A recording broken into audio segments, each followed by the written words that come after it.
Hey everyone.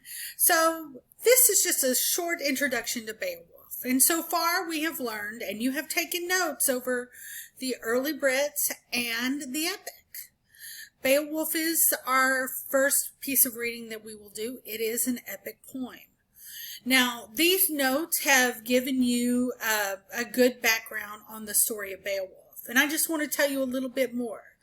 Beowulf is a self-portrait of a culture, and it describes their values and what they honor in life. It takes place about the 5th century, 5th or 6th, in Scandinavia, but it's written actually in Old English. So it was written, written in English. We'll use that word.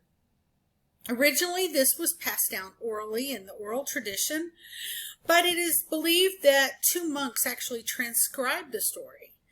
Now, why would we think that the 2 monks had written this? Well, one, at the time, the clergy were really the only ones who knew how to read and write. And second, the story is about a pagan society, but there's Christian beliefs and ideas interweaved into the story.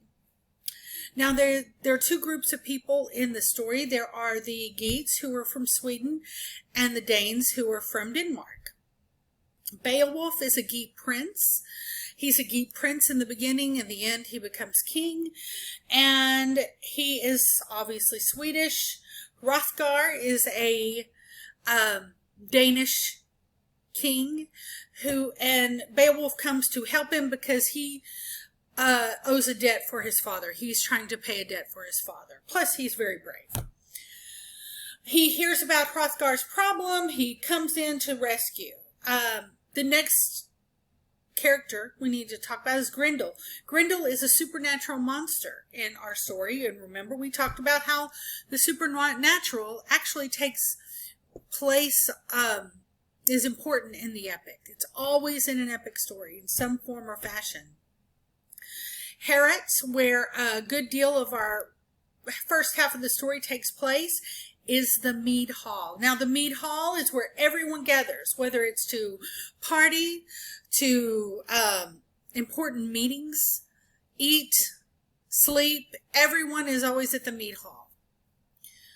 I hope you enjoy Beowulf. It has always been one of my favorites ever since I was a senior in high school. Between my senior year in college, I read it, I think, 5 or 6 times, because I have an English degree and we had to. I have to say, the first time I read it, we read it in Old English.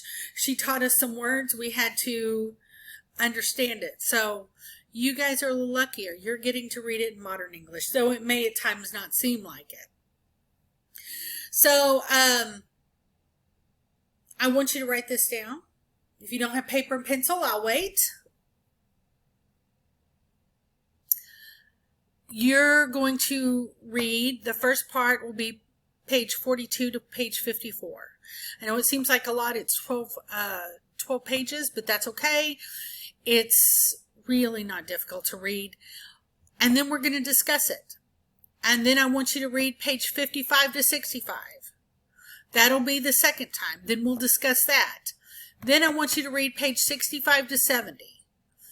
Then we'll discuss that. We only have 5 pages, But please, I hope you enjoy this book or this story. It is truly one of my favorites.